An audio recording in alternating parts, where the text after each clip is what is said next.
Nah, that's way too cool right there, man. I'm looking at it like, oh, I'm just black on black on black with shades. Nah. إنك لا تهدي من أحببت ولكن الله يهدي من يشاء. Assalamu alaikum warahmatullahi, it's John Fontaine. Just before we begin the podcast, please make sure you click subscribe and also set your notifications. Please support on the Patreon account. Jazakallah khair. Assalamu alaikum warahmatullahi wabarakatuh. Bismillahir Rahmanir Rahim. Alhamdulillahi Rabbil Alameen. Wassalatu wassalamu Rasulillah. Assalamu alaikum warahmatullah. Welcome to the Young Smirks podcast. It's me, John Fontaine, and I'm here with Coach Nazir. Assalamu alaikum, bro. Wa alaikum assalam wa rahmatullahi wa barakatuh. Alhamdulillah. It's very sunny out here. Subhanallah, I'm squinting. Indeed. So, alhamdulillah, we did a show and we got to know you a bit more, Coach Nadir a bit more. You was even telling me that you was thinking about things that you'd not thought about in a long time, about your story to Islam.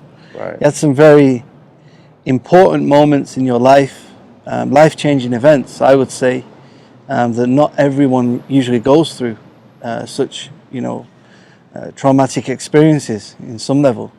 But all these things kind of helped you kind of shape as a human being, as a man, as a father, as a husband. So today I wanted to speak about, because there's a lot of need for more knowledge and experience on family. Right. And I know you're somewhat of a pro at this because you have a few children yourself, mashallah. I would say a pro, but I'm working through it. But you, mashallah, you have quite a lot of children, mashallah. Yes. And so you have different experiences that you've had over the years. I'm sure the way you raised your eldest children is not the same as the way you raise your youngest children, because obviously you develop over time. True indeed. So, Bismillah. Well, for those who don't know, my background-wise, my mother is Boricua, Puerto Rican, and my father was Black American, or what they call African American, right? So I was the oldest of 6. Now they both came from big families. So my father came from a family of 7, and then my grandparents, his mother, came from a family of 13. On the other side, my mother's family, my grandmother's family, my mother came. She was the oldest of 6. And my father was the second of 7, and all these numbers and stuff. Then my mother's mother, my grandmother, came from a family of 16. Oh, wow. So pretty big on both sides. Now, I, as the oldest of 6, said, you know what? 2 kids are good enough for me. Boy, girl, that's it. This is what I'm saying in grade school as a young child. But, you mentioned different life-altering events and challenges. Well, one of the things that I did growing up, I questioned a lot of stuff, and we kind of shared that before, excuse me, on my conversion story. But I knew that I didn't want, when I became a man, my family to operate in the same way the family that I was part of. So when you talk about dysfunction, dysfunction is just looked at as normal these days. So when there's alcoholism, when there are other drugs involved, if there's sexual abuse in the family, if there's domestic violence in the family, all of these things, sadly, are becoming so common that, for example, in the United States, every 18 seconds, a woman goes to the ER as a victim of domestic violence. All right, so she's beat up, either broken bones or cut or what have you, or bleeding, so that she has to go to the hospital, right? I couldn't stand that because I witnessed some of that when I was a child, okay? So I knew that as a man, when I became a man, this is not what I want in my home. Sometimes there are studies that say, well, if this happened in your home, then you're likely to go ahead and do that, right? And I didn't believe that. I'm like, look, it's a choice. Yeah. And I knew that as a kid. Before being Muslim, anything else, I'm like, I'm not going to have that in my home. As a man, I want to be the man, whatever at least I pictured that to be, whether it be from my grandfather or so on. So I just had some ideas and concepts that were able to be formed after I become Muslim, because now you have the best example.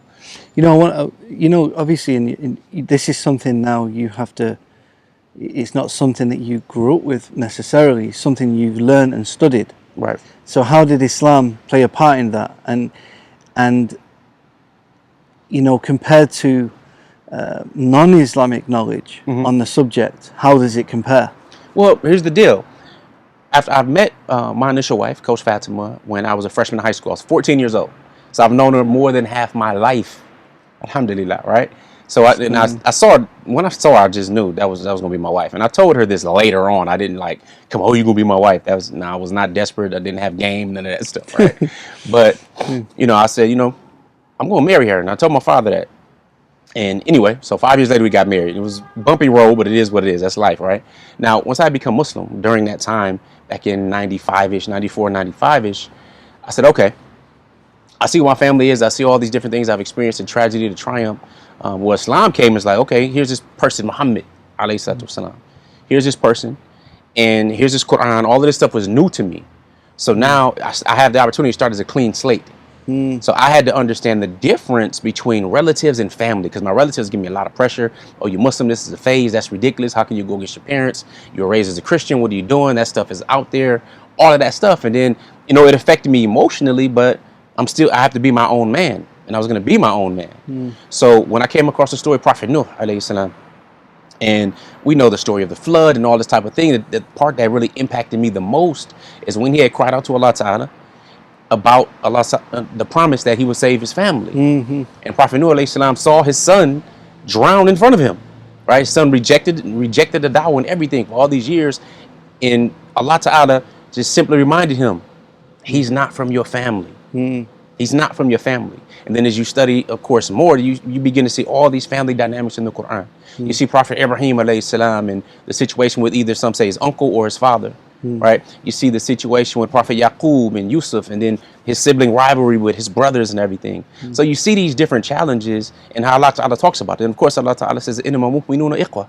The believers are nothing except brothers. So once I understood family versus relatives, I was able to be freer. Or in Surah At-Tawbah, when Allah Ta'ala says in translation, look at me, do not take your fathers or your brothers as your awliya, your friends, your allies, your protectors, right? If they prefer kufr to iman.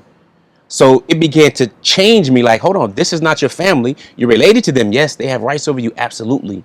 But your family are those who say, La ilaha illallah wahdahu la sharika lah. Right? So that implored me to see what family is really about. So I went from, okay, I'm the only Muslim in my family. So I can't have two children, or else guess what? The generations are just going to fall back, and the generations are going to fall back anyway to kufr. If you look at Prophet Ibrahim alayhi salam, right? Generations had come before the Prophet Muhammad sallallahu alayhi wasallam, and they had become kuffar. You know what I'm saying? So who am I to think my children or children down the line won't happen somewhere, but I don't want to be that weak link. So I decided, you know what? I want to have more than two children. We'll see what happens and kind of plays out. So with Coach Fatima and I, we were married for 15 years in monogamy. We had 6 children. All right, I had 4 daughters first, which is excellent, which is great. Especially, well, first of all, it's the only hadith that deals with Jannah and children that can protect you if you probably educate them and raise them and everything else. Is with daughters. We don't have the hadith with sons. So I was happy to get that, but then also had 2 boys. So that was the first 15 years of marriage, and I got married again with Coach Nyla. And we have 3 sons, and she already had 2 children. So biologically, I'm the father of 10 children, double digits. That's 5 times as many as I thought I was going to have. And then also an additional 2 bonus children with a blended family. So, but my thing was now I have to anchor them somehow with this deen, because the pull of the West, pull of these different ideas and things that look so glittery and shiny that I was exposed to. It was a certain lifestyle, it was a fast lifestyle, it was the women, it was the drugs, it was the glory, it was the chase of the money, it was the materialism. All of that stuff was attractive, it has a strong pull. But I didn't want to lose my children to that. And I saw other Muslims, their children going right towards what I was running away from. So they was going toward the gangs, they was going toward getting high, they were going toward the same things that I was running away from. And I'm like, I don't want my children to do that. So then I had to study. You know what I'm saying? Then I had to study, okay, what does this mean? How did the Prophet ﷺ deal with this? How many children did he have, right? Then you expand beyond that, because the Prophet ﷺ also stated that wisdom is the lost property of the believer. Where he finds it, he's most deserving of it. So you can study anything. It's beneficial knowledge. But it's important that it has some type of practical value. So I began to study leadership, teamwork. I got involved with entrepreneurship. I had mentors that really saw more in me than I saw in myself. So they started putting me on a plan to be a leader. All right. And even though it was business, the same principles were timeless. So being able to lead myself first, having the self-discipline and awareness, then being able to lead my wife. And that led to us forming what's called Outstanding Muslim Parents. So I came up with a format called the 3 C's and the 3 E's, right? That's general for the 3 stages our children go through. So the framework goes like this. For parents, as a father, as a mother, we're celebrities to our children. All right. Now, mom is a superstar, no question. We know when that baby's first born, doesn't want us as much as mom, right? Mom has the food, mom has everything. She's the nurturer, she's the superstar. Dad's a star, yeah, you're okay. But until a few months go past, I need mom, I want her, I want what she has. Okay, so no question, right? There's a little jealousy going on, but hey, it fits. So mom is we're celebrities. Now, being a celebrity, what do you have to do? As a celebrity, you have to be that role model. People are looking towards you, and your children are looking towards you more than anything else, and they're around you more than anything else. So being that celebrity, you have to model the type of behavior that you're looking for, that you want to, you have to demonstrate that in front of them. Because any person that's going to follow you or be a student of you will rather follow what you do over what you say. See, my father said something to me when I was younger.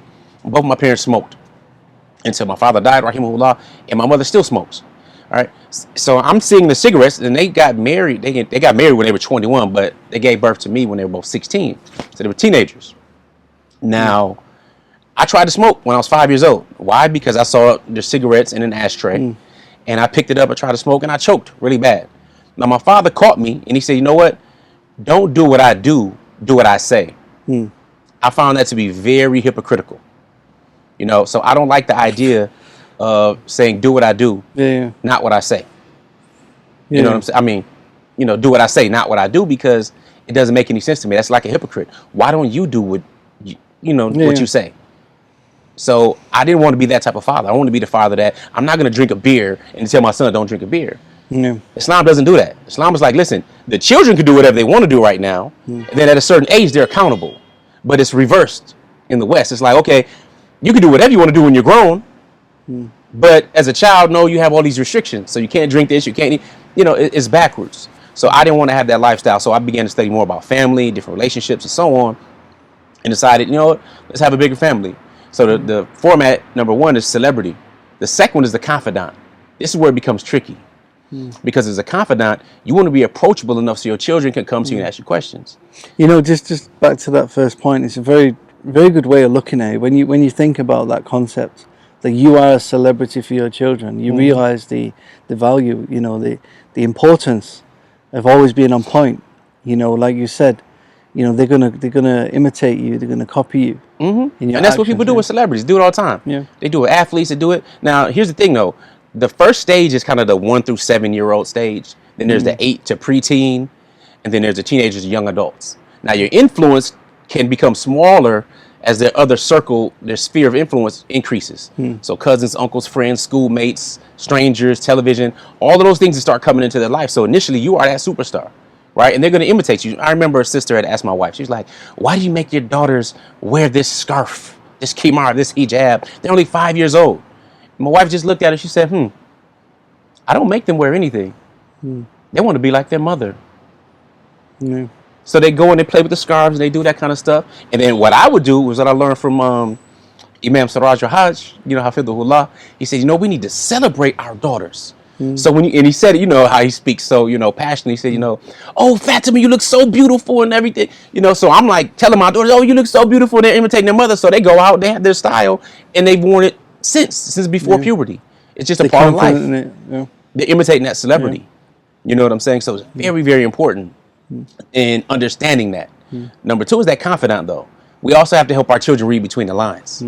See, I remember, like most people, you know, there's usually anchors in different events that may happen where you remember exactly where you were when an event occurred, or somebody may have passed, or there's a big world event like 9/11, right? I knew exactly where I was, what happened. When I finally got home, I was driving a taxi cab and stuff like that at the time, and saw this building get hit. And I'm like, my children were going to a Muslim school at the time. I'm like, nope, got to get to that Muslim school now. Let's go get my children, you know. So we tried a number of different things, but as a confidant, we have to help them read between the lines. You know, what does it mean when all of a sudden now this is a terrorist, or this is a thug? You know what I'm saying? Or this person is a lone wolf, mentally disturbed. And we live in America, which was the height of white supremacy. So we know code words when we see it, but we have to help them understand that. Or these Muslim progressives and so on, or these liberals, you know, understanding what these terms actually mean and what's behind it. Or the feminist stuff, they have to be able to understand. So as a confidant, you have to be able to help them read between the lines, but they also have to be able to come to you to have discussions and have that trust. So that's the second C. The third one is the coach. Now, many times we know what the coach is. Now, here's the thing about coaches. All the best people in the world in what they do have coaches. If you're a public speaker, you have a public speaking coach. One of the best public speaking coach, not public speaking, one of the best voice coaches in the world is Roger Love. I had the pleasure to meet him several years ago. But you talking about musical artists, I don't care if you're talking Michael Jackson, Prince, Madonna, you talk about somebody today, you know, Lady Gaga and them or whatever, all these celebrities go to this guy, right, as a voice coach. Tony Robbins uses him as a voice coach. Brendan Bashar, all of these celebrities and high people, right? Yeah. Or basketball. LeBron James is still in the game now. Kyrie Irving is in the game now. Michael Jordan, my day, right, greatest of all time, in my opinion, had coaches. They couldn't beat them on the court, but they could see their game. They could see where they need strengths or what they needed to work on so far as their weaknesses go. All these type of things. So the coaches see this, right? But the coach's job as parents is basically 90% demonstrating and training and teaching and 10% punishment. And I have to use that word because sometimes people say, you have to discipline your child. Yeah, of course you do. But what they mean is punishment. Yeah. All right? And there's a big difference because you can operate with fear or you can operate with faith, right? And we can't rule out punishment. It doesn't make sense. One, because it's in the Sunnah. It's in the Sunnah, the Prophet let us know. Now, he didn't have to implement it, but he let us know verbally about certain things. So this is what I mean, 90-10. 90% of the time, you have to show them what to do, tell them what to do, help correct them, see their weaknesses, give them love and nurturing. And one of the ways to do this, for example, I do with parents, as I talk about Asr. Not the prayer time Asr, but an acronym or acrostic in English, ASR. That's after Salat recharge. So after you pray, you give each other hugs. This stimulates oxytocin. Hug each other for at least 3 seconds. It's 3 to 6 seconds. You stimulate oxytocin during that time. You have mirror neurons that fire off. And that's just the neurological side. But forget the science part. Hug your children. Tell them that you love them. Hug your wife. Tell them that you love them. Let them see parents in a healthy relationship loving. You know what I'm saying? This is something the Prophet did. And so many people don't. Yeah. And Muslims don't unless it's tragedy or something like that going on. You know what I'm saying? We shouldn't say, I love you. Like, oh my God, I've been waiting for that for so long. We shouldn't allow our people to fast from love, you know, especially our children. All right. And it also helps them with an affinity for the Salat because they know when it's time to pray, everybody's going to get hugs afterwards. And of course, when I say everybody, for me, that's kind of big because all the children come and we hug and we go. You know, you have a bunch of kids, it's going to take a while to happen. If you just have one, no worries. Everybody just hug them, squeeze them, you know, kiss them and stuff like that and say you love them. So that is part of coaching. Yeah, back to I want to ask you about the discipline part. You know, can you explain how you discipline your children and the difference, as you said, between discipline and punishment? Yeah, that's what I'm coming to next because 90% is that demonstrating and training, right? That 10% is punishment, not punishment. Here's the thing. I grew up in a household where punishment was whatever. Punishment now is classified as abuse, where I was coming from. It didn't matter. There's a belt. You get caught. You know, you're going to get physically hit. That's the thing to go to. So they operated in more fear. And I remember when I was younger, I was like, I'll never spank and never whip my children, none of this type of stuff. Now, that's not true. You know, I have, but I'm just saying now there are levels to it. You know, because when you think about it, these are little humans. All right. Alhamdulillah. Their prefrontal cortex, again, going back to some neurology, prefrontal cortex in their brain is not fully developed until they're 25 years old. That gives us the ability to pause, to be self-aware when we make decisions. And our children, they don't have it. So it's, in general, it could just be an instant reaction to something, depending on maturity. But usually the brain period doesn't finish till about 25 years old. But good training helps in the process. So when I talk about discipline, one thing, especially fathers, we have dad voice. So something as simple as if there's noise being made and I say, hey, that's like the second level. Because the first level is to be able to see. So they can see you see them, and something's going on, and you give them a look. They know exactly what that means. It's silent. They read the energy and body language. You don't have to say much. Usually, that's enough. All right, that's punishment. That just lets you know, let them know you're not pleased with what they're doing and to check the action. That's simple enough. That's usually enough a lot of the time. For the fathers. Sometimes they test the mothers more. They do. And this is normal, right? So, but I would also let you know that one of the early parts is to switch up your attitude. What I mean is if you're somebody that shouts all the time, do this, you're not doing that. I don't know why you complain. Once you get quiet and they notice a change in behavior, that could be enough. Or if you're somebody that's normally quiet and reserved, like myself, for example, and then I raise my voice or I ask what's going on here, They know, yeah. you know. So just by changing our own demeanor, our own behavior, that creates a pattern shift in them. See, we have to be smarter, because if we just go and throw something at a kid, they're not understanding what's behind that, especially younger. But you can start with changing your demeanor, giving a look, raising a voice. These are all small things, right? Now, if they intentionally, willfully, now using these criminal terms like in a criminal legal code, right? Intentionally, willfully are disobedient, disrespect you, or harm somebody else, there are certain things, whether it's lying, right? If it's well, lying is a big one, because that's usually where children would be. So you're making a distinction between if this was an intended sin, an intended mistake, or an intended Right, absolutely. You know, then something that's a mistake. Generally, they've not got it just the requires knowledge or correction. the ability to, you know. So you actually teach them. They know you have to. That's the thing. They don't belong to us. They're in a manner for us. Yeah. They're a trust for us. And I tell parents, I want you to be greedy, very greedy. They're like, greedy? You shouldn't be greedy. Greed isn't good. I'm like, greed is great. You know what I'm saying? A lot of times, the Prophet ﷺ let us know there are 3 shortcuts. There are 3 benefits, and we need to take all the hacks and cheat codes we can get. Right after we're gone, your book is closed, except 3 things. So we need to figure out what these 3 things are. Right? 1 is a righteous child who prays for you. Now, the key word is righteous. So if we're going to be greedy, we want to try to help raise some righteous children. Not children that could look back on abuse and other stuff and look for other ways to try to satisfy, find hope. Say it again. Instead of making dua for you, they're making dua against you. Yeah, you know what I'm saying? That's not healthy, right? Yeah. And then, of course, we know the other 2, we don't need to get into those, but the righteous child that prays for you. Yeah. You know, so being intentional in your parenting, doing it on purpose matters, right? So we'll continue with the discipline part. The next level is, you know what? I don't want to just go and start hitting a child because they did something like this. But what you can do is help strengthen them. You strengthen them mentally by adjusting them physically. Now, what does that mean, Coach Nazir? It sounds weird. You know, I've heard that before. Well, one thing you can do, if you have ever practiced martial arts or seen it, you probably heard of the horse stance. Horse stance, you bend your knees, you get in a certain position, and you stay there.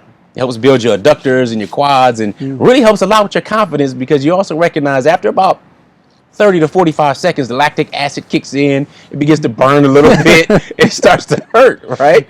And it's amazing the concentration you get with a child when they start to feel their body acting up. It's a subhanallah. You know, it's that you make them prefer the slipper to this. hey man, listen, it's simple. Now the other part is this is also a form of exercise, Yeah. so it helps strengthen your body. Now, if you have a child that's really, really strong and you're doing that a lot, that means he must be mischievous. Or you could, have him sit up against the wall in a horse stance, or get into the plank push-up position. All right, and then you can speak with them. You want to have a conversation, ask them why they did some things, how can they done things better, and it can be funny.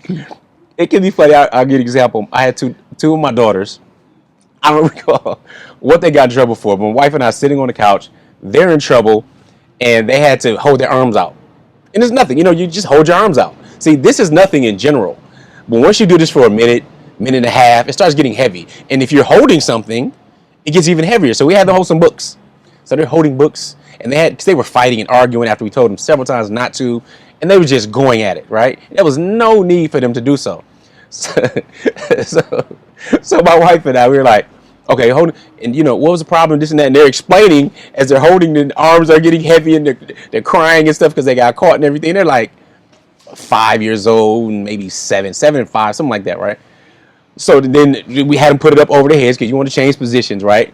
So she's holding it, and they're turning to each other like, I'm sorry for doing it. I'm sorry, I shouldn't have did this, and da, da, da. It was funny. It was just funny to us, man. Looking back at it now, it's hilarious. But it's better than going immediately and inflicting physical pain. You know what I'm saying? Well, now you got to get a spanking for this or that. Now, there are times for that. You know what I'm saying? I can't say that there's not times for that, because that would be going against what the Prophet ﷺ said when it comes to teaching your children to pray at 7. And by 10, if they don't do it, then they get a spanking. Yeah. All right. Now, we haven't done anything like that under spiritual or Islamic stuff at all. It's more for the lying or being wrong or something like that, to the point where not only do you know better, but you have ill intent and try to hurt somebody else or your sibling and stuff like that, where, we've had to deal with those type of situations. But if you start on the low end and then you speak to your child. Now, I'm not the best when it comes to articulating, well, this happened because of this and that. No, but that's why I married. You know, they complete me. So my wives will go, they'll have they'll have the conversation of, you know, why did this happen? You know, do you see how you brought this along, and how can this have been done better next time? And what can we do to help? They do that great, way far better than I do. If I do it, I have to calm down or something because I'm like, because you're not supposed to discipline them anyway when you're angry. You have to kind of cool off and be clear-headed. Yeah. But I know that they willfully did something, and I'm not going to talk to them about that. My wife's going to talk to them about that. Unless she's not around, then I'll go ahead and have a conversation. This is important, the point about trying to recognize as a parent, like, if they really intended to do something bad, or if it really genuinely is a mistake, you know, and rectifying that by actually educating them on where they went wrong. You know, not just jump into discipline all the time. It's not fair, right? Not at all. Matter of fact, I remember one of my first memories, it might have played impact, I don't know, but now that I think about it, I was like 5 years old, right? And my sister was 3.5, maybe 4. Something happened. I don't know what happened, but I was at the piano at my grandmother's house, my Puerto Rican grandmother's house. I'm there. My sister's with me playing. I think something was missing. Something was, I don't know. But all I know is my grandmother asked me where something was. I said, I don't know. And I didn't know. It had nothing to do with it. She was upset. She thought I was lying. So I got slapped on the side of my face. Like, wow. I just remember it was like the worst slap ever. Probably because it's probably the first time I ever got slapped in my face. But it was like, boom. And I'm like, totally innocent. Totally innocent. I don't know what happened to the rest of the situation. If something was found later, I have no idea. I just know it's totally innocent, but that was her instant reaction. And that stuck even till now. I can think about that and be like, that was just so wrong. I didn't even get an apology. No, all I remember is I got hit hard across my face, and we already know in Islam you can't do that anyway. But I didn't want to be that type of parent that just jumps on. You know, I got beat, you know, or whooped quite a bit, sometimes for things I didn't do. You know what I'm saying? So I never had a conversation. Well, I can't say I never. I probably did. I don't remember having conversations about why I got a whooping or how, or different things like that. That just wasn't part of my parenting or my father, you know, explaining certain things. He explained why he didn't like it, blah, blah, blah. But that wasn't there. So for me, that was dysfunction, because now I'm looking at the Prophet ﷺ, who never had to do that at all, physically discipline anyone, you know, or physically punish anybody under his control from his household. And I know that that's rare, but that's still on that scale of discipline. But again, that's only 10% of the time. Yeah. Because if we are modeling that 90%, we're being that celebrity and we're helping him with the strengths and weaknesses and understanding, then we recognize that the vast majority of life, that's going to be very small. And you mentioned that you're sure that I changed my parenting style from my oldest children who are now in mid-20s and to my youngest children. It's absolutely right. Got it smarter. Now, the three C's are still there. Of course, the celebrity, the confidant, and the coach. No question. But what has changed is the 3 E's. That's the E stands for engage, and then there's equip, and there's empower. Those are the 3 E's we use at all these different stages of life, right? So right now, my oldest, she's 26 years old. So celebrity and confidant and coach, that's still there. But she doesn't need necessarily parenting. It's just more guidance. So her and her husband right now, she's pregnant, and by the time people are watching, she probably made me a grandfather. Not a grandfather or anything yet, but probably be more gray hairs. Inshallah ta'ala, Allah ta'ala make the child healthy and righteous. Allahumma ameen. But parenting her is different than my 3-year-old. You know, so now 3-year-old is a lot more talking, a lot more explanation, a lot more exploring that happened, because I was very, as a new Muslim, you know, I'm like, look, we're going to be firm on this. We're going to be here. This is what it's going to be. You're going to go to this Muslim school. You're going to da-da-da. All these different things, because you have this idealized way, and then you're brand new. My parents never parented on purpose. Yeah, we had fun times. We went to different events, and we had food, and you know, we had a lot of stuff, but we also struggled and stuff too. So there are many different things, you know, and they see it. And I remember when I was younger, I was like hearing my parents talk about their parents. So my grandparents, they're like, when I was a kid, you never let me get away with you let him get away with. So for me, they were softer. Yeah. You know what I'm saying? Because you kind of learn that softness and wisdom as you grow up. So we become softer, but it's not necessarily a softness. It's just becoming wiser. So being able to speak more, to be able to differentiate when you look or speak or get to these different levels faster, how a child accelerates during the punishment part, or how to adapt to your personality types. You know, so alhamdulillah, you know, it's just being progressive on it. And it also changed when I started practicing polygyny. You know what I'm saying? Polygyny, you know, just to define some terms, people usually say polygamy, which is fine. Polygamy just means multiple spouses. That's kind of the umbrella term. All right. In Islam, we practice polygyny, which is what most people are talking about anyway when they say polygamy. Polygyny means a man or husband who was married to multiple women. Then there's the term polyandry, which means a woman or a wife that's married to multiple husbands. And then there's polyamory, which means people just have multiple lovers, not necessarily married, but they have open consensual relationships. And we talk about polygyny. Polygyny is the only one that's family based. Everyone knows who the father is, but polygyny also requires that you become more than twice the man. Now, of course, it's not for everybody. And I'm gonna tell you why. Even if every man on earth qualified for it, there's not enough women. Okay, in the United States, if every eligible man was married to every eligible woman, there still leave 4 million women unmarried. Okay, but there's not more than twice the amount of women on the earth than it is men. So clearly it's not for everyone. However, it is for those, and it should make a man strive to become more. All right, our strongest desires that we have as men, we have to understand we're not women. So I don't get with the man shaming. Oh, you just want to do that for sex and blah, blah, blah. Well, did you say that about your marriage? I ask people. So, okay, did your husband just simply marry you for sex? It's probably more than that then, wasn't it? That's a good point. Yeah. You know, so now let's not dismiss this. This is an ancient form of marriage that has a lot of modern day solutions. You know, the city I come from, Milwaukee, Wisconsin, 80% of the households are run by single mothers. Single mothers. Now we know that women are looking at different things in a relationship. They're looking more for security, right? And men look more for beauty and they look for peace. We're different, but we complement each other. So if you have a man who is capable financially and can spend the time, then they should be pursuing to marry more than one wife. See, marriage is a serious commitment. People think, oh, it's just for sex. No, there's many things you can do for sex. I mean, a whole lot of stuff. You don't have to be responsible. See, Islam requires that a man is responsible for his pleasures. You know, the key to it is it's marriage. Absolutely. You know, it's not just like a relationship where you can come and go, like, because that's how it is. You know, people who are not religious, people who are not Muslim, you know, a lot of people are just in and out of relationships. You know, that's why exactly, you've got Muslims are too. Single parents, single mothers. Yeah. You know, raising kids on their own. You know, that's not what we're talking about. You know, we're No, not at talking all. about, you know, a man and a woman committing to each other for the sake of Allah. You know, and agreeing to live their life by the rules of Islam. Exactly. Natural, yeah. normal, holistic, nuclear family. Yeah. You know, I have a question actually, back to the discipline thing about children, just before you move on. How, because you have, your wife has 2 children from before. Yes. How is it different? How did you treat did you treat the children differently when it comes to discipline? Children that you know, your own children and children from your wife. No, that's a good question, because you know, how is that? That's come up quite a bit, because again, if you're married to someone or going to marry someone that has children already, they already have a background. They already have different, you know, different fathers clearly. So how do you fit into that? And then of course your wife's supposed to be with you, have obedience and all this kind of stuff. How does that work? Well, initially we had to have an understanding. Listen, I'm the man of the house. That's what I do for other children. But the thing is that when you marry, all right, she should already be evaluating that. A single mother should already be evaluating you as a man.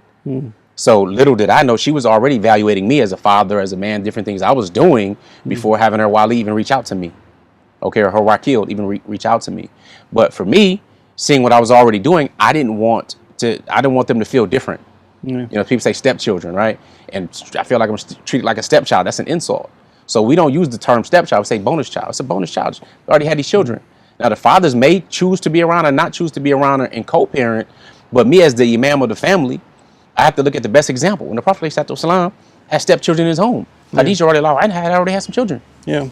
You know, many of us don't know that. Or you look at Zayd, you know what I'm saying? Was it Zayd? Zayd, yeah. Zayd ibn Haritha, radiallahu anhu, growing up in his household, his own son, right? So we look at these examples that the Prophet ﷺ treated them the best, loved them and everything. And I wanted to be that. So if your father's not going to be there, that's not my fault. But at the same time, I'm not going to hold back who I am as a man because you may have a different father. You know what I'm saying? So my children, biological children, you just say Abi, right? Say Abi, which means my father, or they say Abu sometimes. But then my bonus children, they say Abu. You know what I'm saying? They can say Abu whatever to any of my other children. They just say Abu, right? They know who their fathers are. They have relationships and stuff like that. No problem. But it was on me as a man. If I'm going to run the household, then I'm going to run the household. Yeah. And since I wrote a book, Muslims parenting on purpose, and had these different things and had this framework, it makes stuff easier. Because you have to have that open communication with your spouse to make sure you're on the same page. You don't want to have, this favoritism over here and then over there. There's a problem. Because remember, a lot of Allah talks in the Quran, right, about Prophet Yusuf alayhi salam and his brothers. And then we go and look and we find out, Prophet Yusuf, and then what could be his brother, even though he's not named in Islam, but from Bani Israel, and how I was raised as a Christian, it says his name was Benjamin. Well, they had the same mother. So it looks like these other brothers were jealous of him and his love for, they were jealous of their father, Yaqub alayhi salam's love, but at least that was the excuse they gave to treat him bad. Right? And I didn't want to be a father, and we know that these are the prophets. They are the best and utmost character. So he wasn't treating anybody in a wrong way whatsoever, but this is what their perception was. And I don't want them to feel like they're off to the side or anything like that. And since they were young anyway, when we got married, was this 11 years ago? Yeah, so my bonus daughter, for example, she was only 4. Yeah. And then her brother was only 9. Okay. You know what I'm saying? So I'm in their lives. We're all going to different events together and everything. Everybody's just, it's part of the family. So my first son with Coach Nile, of course, is younger than both of them. So they weren't left out like, okay, you go over here and we'll do this. Like, nah, I don't believe in that because that's not what men do. And we're the protectors and maintainers of women. It doesn't say we're the protectors and maintainers of only wives. Yeah. And how was your, if you don't mind me asking, your wife in terms of giving you that kind of freedom, I guess, to support her children and discipline and raise her children the way you want to do it, because some people have this issue. No, and it's rightfully so, because listen, man, abuse is so rampant. Sexual molestation is rampant. It doesn't matter the community. We talking about Muslims. We talking about non-Muslims. This is real. You know what I'm saying? I recently read a post online where a woman had said, how many women, she said, like, no judgment, we're not going to ask you any details, but how many women have been assaulted by a man or a boy and have never reported it to the police? And she said, I'll start myself first. Just say yes if you have. There was yes. It was about 95% yeses. And it was so sad, and it angered me, right? So to see that, but we're supposed to be Qawamun. We're supposed to be the ones who stand up for women. So when we spoke, and she already had known, because again, I was more of I can't say a public figure, but I was a visible figure in business and in the local community and doing different things. So she saw me from a distance and how I acted and dealt with the family. So when we had our conversation, there was no hesitancy with it. But of course, she would be there and we'd have discussions, and she was always good at speaking with the children, everything anyway, about different things you got wrong. But since they were already young, you're just part of the family anyway. So there was really no blowback there. The challenge comes with, you still need to build that trust and that bond with the children and with their mother as, a newlywed and everything else as a wife. So all of that's very important. But it's having an open communication and then demonstrating it. You know what I'm saying? So whether you're sitting there watching movies with the kids, you're playing with them, and they feel involved and invited, there's not much that's going to change. Now, if they get in trouble, they'll be in there in the horse position. You'll raise your voice. All of those things still apply. But that's after you've already touched their heart. I learned a long time ago that a real leader is not going to ask for a hand. You know what I'm saying? First, you want to touch a heart before you ask for a hand.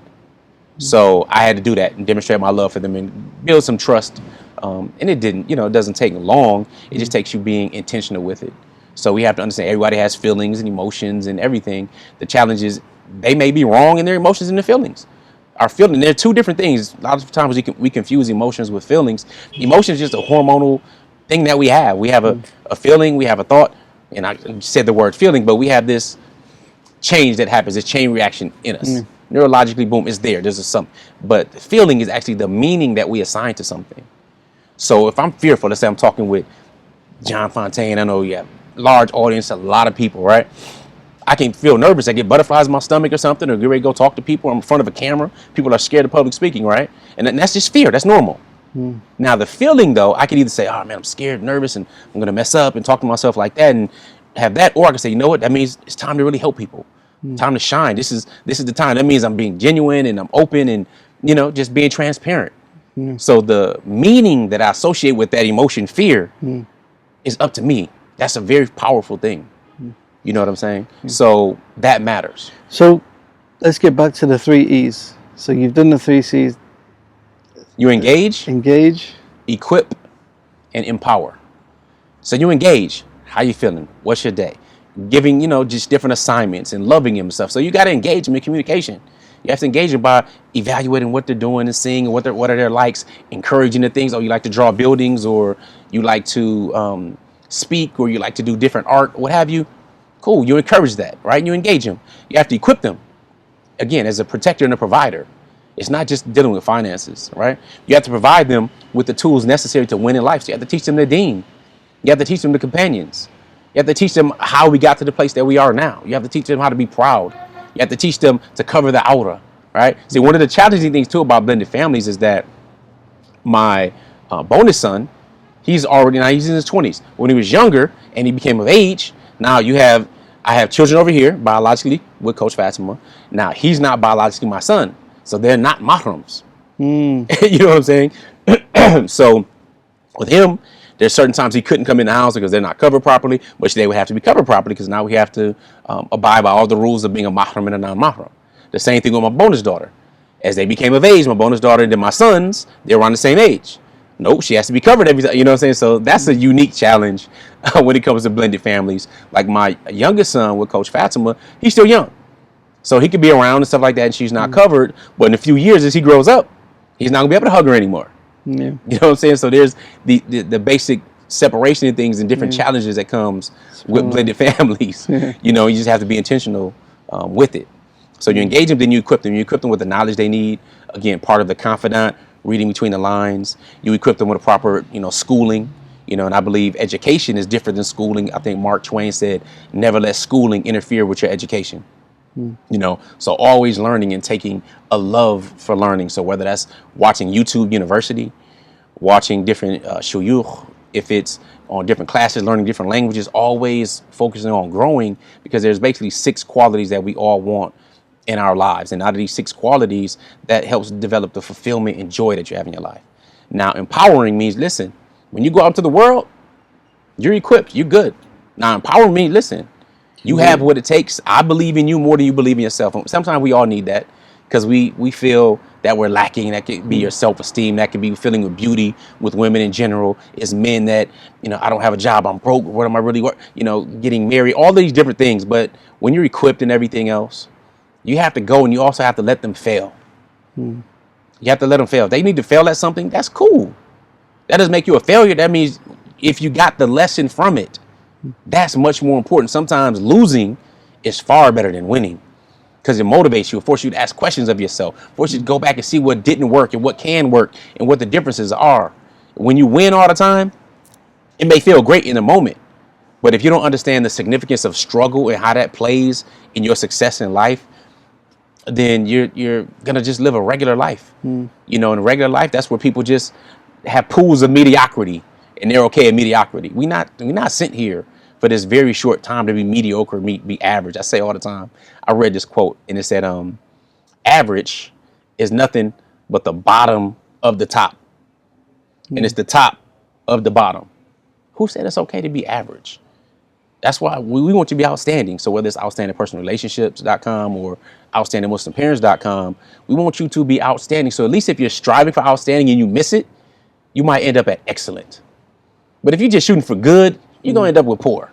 We might miss the target, but at least you aim it high. And all these things are in the teaching of Islam. Where the Prophet mentioned, the Islam, Iman, Ihsan. Yes. These levels to this religion, these levels to everything you do. Right, not just being a Muslim. You want to be a mu'min. To strive to get to the top. All of these, and it matters. That's the thing. When we talk about practicality, we might know a lot of the fiqh. All right, we know the basics, treat your wife good or treat your children well. What does that look like, though? You know what I'm saying? What does it look like? We can go to Prophet ﷺ on a number of different examples, right? The love, he would get up with the Fatima radiallahu anha, and he would give her a seat, he would kiss her. All of these, we see all of these different things of affection. But how does it deal when now we don't like something? You know what I'm saying? Or now you have social media and these different challenges and different people. What does it really look like? Well, it looks like we need to study. Looks like we need to question ourselves and our beliefs, and we need to not blindly follow our parents. So what's the biggest thing that you can think of, the biggest change of that you had in raising your first children, and how have you changed? The thing that comes to mind in terms of raising your youngest. I think the biggest thing would be allowing them now to just be, now again, keep in mind, these are different sexes. Because the girls, alhamdulillah, girls, they were good. Like, they're not like the boys. We know that, you know, healthy girls and boys, totally different, right? So my daughters weren't like my boy. We played, like, we had fun. For example, there was a show on called the Powerpuff Girls. I don't know if you had that in the UK or anything, but it's called the Powerpuff Girls. And it's these 3 little superhero girls. They had superpowers and stuff. Blossom, Buttercup, and Bubbles. And I had 3 daughters at the time, right? Well, I had 3 daughters first. Then the 4th daughter I had, they didn't have a 4th Powerpuff Girl, so she became like the squirrel on the show or something, right? But so they would jump off the couch and jump on my back, and I'm flipping them over, and I'm being their arch enemy villain from the show called Mojo Jojo. I'm tickling them and playing with them and shooting them. You know, all of this type of stuff going on, right? We're doing a little kung fu together. We have our little kung fu outfits and everything, and we're playing, being really physical and all of that. So it was a lot of fun with my daughters. My boys, they're different. One, I'm older now. Okay, so I don't be flipping around and doing this because I was doing a lot more martial arts back then. So today it's a little different. But the biggest difference I would say is that with the girls, they would have more leeway on certain things, but at the same time, I would be sharper to cut off certain things. So as an example, my mother came by on December 26th one year. December 26th, the day after their Christmas holiday, right? I know about Christmas. I used to celebrate it coming up, all this type of stuff, know the history of it, the whole pagan solstice, winter solstice, and all this kinds of stuff, right? And knowing Jesus, alayhi salam, wasn't even born at the time, not even the Bible. I mean, in Palestine and Philistine, they don't have the sheep out in the wintertime. It's snow covering the ground. Anyway, so she comes by, and she's, you know, my mother has hated Islam. She kicked my brother out the house, you know what I'm saying, before he was killed and stuff like that, and just always expressed her hatred for it and so on. But she decided one year she's going to bring some gifts. It's like my children, and they have this thing that the children that Santa Claus forgot. That's like a charity type thing where the day after Christmas, you get different sales and different poor people. You could just bring different gifts and drop them off to them because, hey, you know, Santa Claus might have just forgot you, but we didn't forget you. So, yes, it's a thing. So she came out of the house and she had like some bikes. She had some other stuff. And I was like, no, it's not coming here. No, we don't do Santa Claus. We don't ever do that. Don't you ever bring anything. You know, I just kind of went off. I didn't raise my voice loud, but I'm like, do not bring that here. Santa Claus didn't forget my kids. We don't do Christmas. They have birthdays. We have Eid. If you want to do something, do it during those times. But we're not doing this. We're not going to have, the day after Christmas. Now my children are looking forward to Christmas holiday to get, nope. I cut that off to begin with. So now I'd have done it a little differently.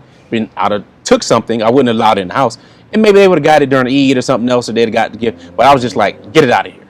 You know, I was rougher on that because the relatives were still trying to come at me hard with this Christianity and trying to just drip stuff.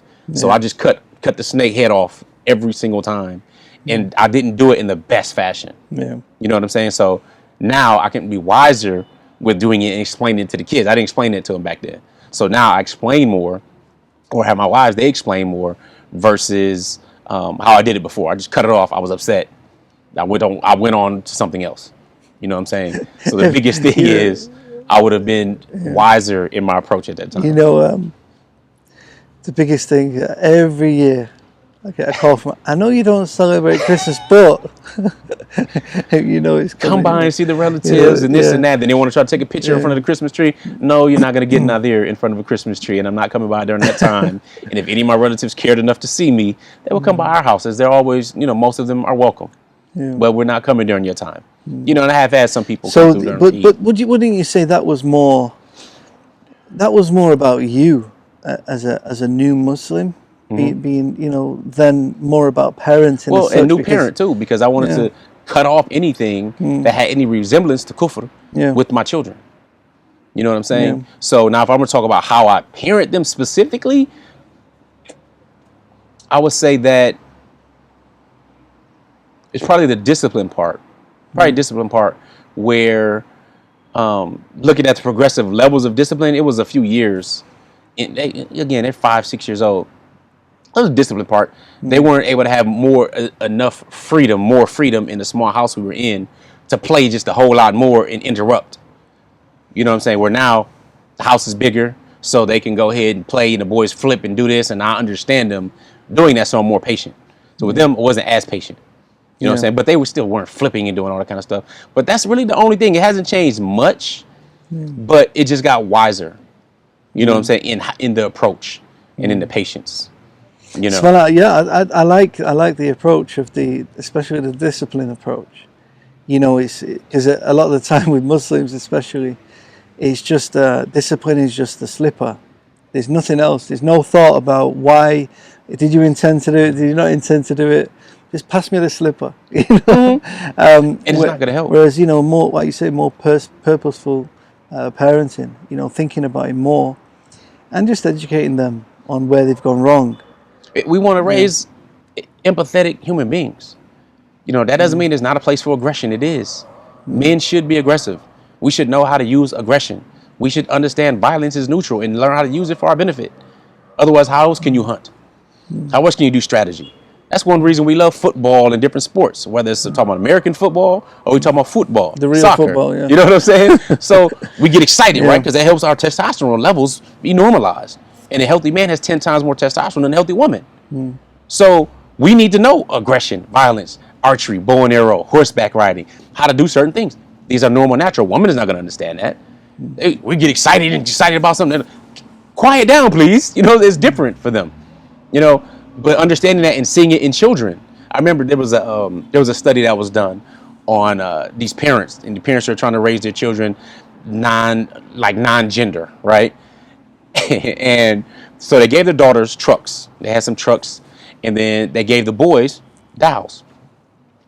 And they didn't, you know, whatever color they choose to wear, they just let them wear. Didn't really matter. Well, one father, I remember reading about this, the father came in and saw the trucks lined up against the wall with a blanket over it. And they saw the son with the heads popped off and, you know, fighting and all this kind of stuff amongst the kids, right? So the moral ended up being that, you know what, the girl she said, the father asked the daughter, what are you doing? Why are the trucks over here? She's like, shh, they're sleeping. They're taking a nap. You know what I'm saying? Or normal natural stuff she would have done with dowels. They're born with this inherent thing, right? And the boy, what are you doing? Oh, they have a fight. This is a Royal Rumble, and they're going to be doing this and that and blah, blah, blah with these dowels. They turned into action figures, right? So just these basics and these different gender roles, all of these little things matter. So understanding that difference makes all the difference in the world. So if you're just going right to the slipper or going right to the belt, you're not utilizing the vast amount of tools that we have.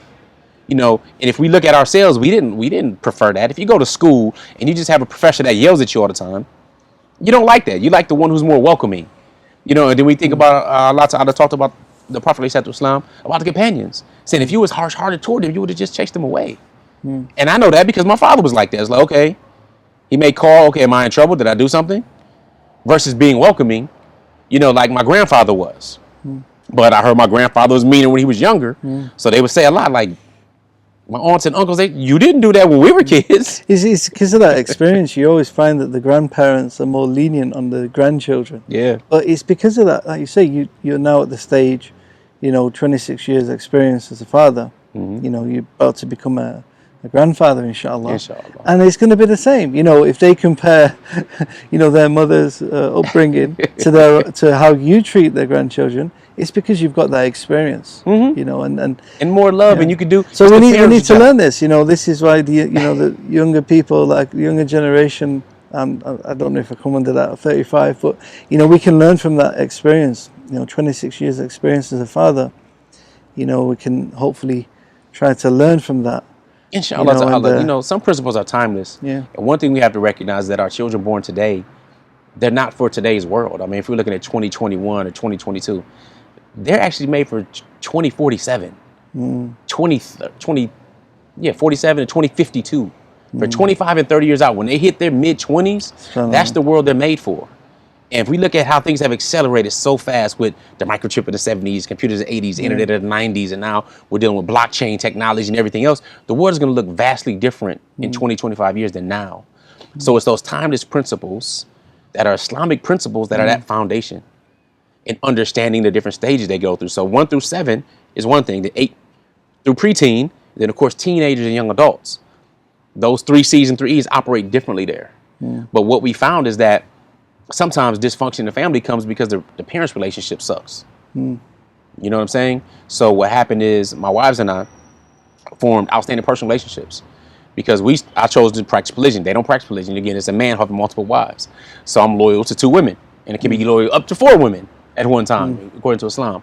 But in polygyny, there are different dynamics you're not exposed. So we mentioned the blended family dynamic, right? Then, of course, you're living in a society that is anti-morals.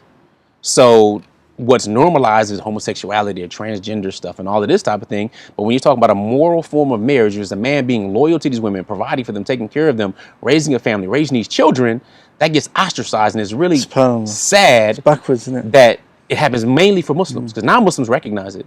They recognize that, hey, you know, this is a you know, I watched a video of yours popped up last night on my YouTube. You was on a panel with five non-Muslims. Yeah. African-American non-Muslims. The Tammy Mac Late Show. And everyone had different views. You had one guy who is against it, right? And then you had one woman who's for it, but not in a marriage. It wasn't really necessarily. Yeah, with the boyfriend girlfriend stuff. It was crazy, man. Well, one thing that was common. I was like, just let him speak. Give him 5 minutes to explain. But you know, it just makes, when you see yourself, when I saw you with all the other opinions, because they literally had 5 different opinions to yours on there, so 6 different opinions about polygyny or polygamy, etc. And yours is the only one that made sense. The Islamic narrative was the only one that made sense. No question. And look at the people on there that say, yes, it's okay if my spouse cheats, just don't tell me about it. Or the other lady say, yeah, my grandfather, they were together 40 years. Yes, my grandfather stepped out, but he didn't bring it home. He was a good man. So they are accepting of being immoral and having these challenges versus a man stepping up to the plate and doing what he's supposed to do and lead. And you actually started off with making that very clear. We're talking about, being moral. You made that clear. We're not talking about, subhanAllah. It was so clear. I recommend checking it out. What's the show called? The show was on our YouTube channel, Outstanding Personal Relationships. But the name of the show was the Tammy Mac Late Show. It actually aired in LA on the West Coast in the US on TV. So it streamed live that night on their site, but the next day it airs on TV. And when you see that, you realize the solutions that Islam has. I mean, absolutely, it's not just about, oh, it would be nice. It's about people need it. And they're actively looking for it. We have many non-Muslims. Alhamdulillah, some have even actually accepted Islam. Based just really on the structure, because we talk about Islam. The thing is, you can talk about it, you can be about it. You can live that lifestyle and demonstrate how it is superior when it comes to moral. If the Prophet ﷺ said that he came to perfect moral character, then there must be something behind that. When you look at the family structure, you look at the political structure, you look at how society was, you look at them from the drinking aspect and getting high, or you look at it from the whole poetry stuff. So you got this poetry going on, you got this drinking going on, sound like regular stuff every weekend for where I'm from. And then you look at now the structure that requires a man to be this, requires a man to actually take the lead in a masculine fashion and to be purposeful with what he's doing and have people under his care and concern that he's empathetic with and leads for and is willing to die for. We have that inner warrior.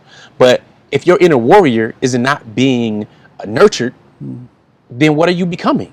You know what I'm saying? That warrior can be utilized for business now. That can be utilized for leading in society. That can be utilized for dawah. But you need to have that. Why? Because that's what life is. It's ups and downs. It's drama. No, you don't want to watch a movie or read a book that doesn't have ups and downs. It doesn't make any sense. It needs to move you. Use our emotions, right? So people see that. And you have lots of non-Muslims that see it. Like, it's easy. This is a solution. I just want honesty. If a man is honest and upfront with me, let me choose. Don't be sneaky and sly. This is timeless principles. Be truthful in what you're doing. It's easy. But it requires a man to be much more than the average man. SubhanAllah, great points that you mentioned, great principles. And, it was a nice, I learned a lot. And I think people at home will actually benefit, to actually think a bit more about raising children, because sometimes when we read a hadith about the Prophet sallallahu alaihi wasallam, but we can't visualize it, we can't see that, like how do we implement that in our own lives? So it's about trying to bring these hadith to life, basically, in our own lives. That's what it's supposed to be, an example. He's the best example. Yeah. If we don't know how to follow that example or where it applies, then we're losing. Then it sounds like just a story from back in the day, or just some advice. Just this is the open book test that we have. We have an open book test for Jannah.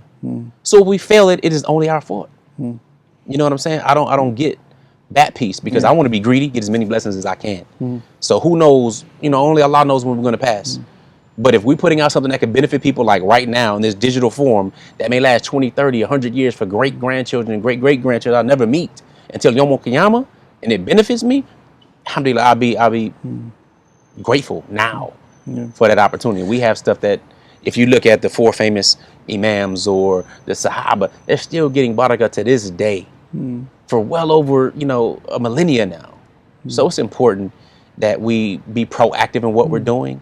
We don't want to be that weak link in the chain.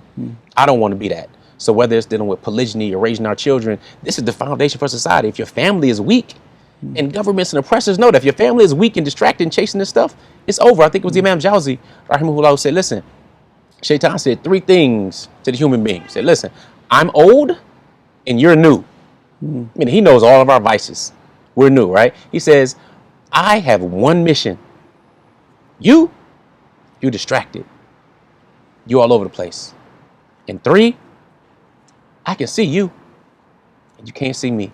And if Allah Ta'ala says he's our open enemy, and the Prophet ﷺ demonstrated how to attack that enemy and to be on defense against it and how to win, then it's our responsibility to take that thing serious. You know what I'm saying? So, alhamdulillah, we try to do what we can. And polygyny, that's a whole nother story, because it's an ancient solution to a modern day problem. But once we can look at things rationally, once we look at the benefit of society over our personal emotions, because Islam puts the benefit of society as a whole above our personal feings. Inshallah, I'd look forward to, maybe we can do a program in the future about polygyny and your experiences and what you've learned over the years. But subhanAllah, I really enjoyed today's show, and may Allah bless all your children, guide them, grant them firdaus, all your family. Likewise. And may Allah reward you, and thank you for the. It's definitely my pleasure, man. I appreciate you being that voice for the ummah and carrying on and allowing us to get extra barakah. Jazakallah khair. Assalamu alaikum wa rahmatullahi wa barakatuh. Wassalam wa rahmatullahi wa barakatuh. إنك لا تهدي من أحببت ولكن الله يهدي من يشاء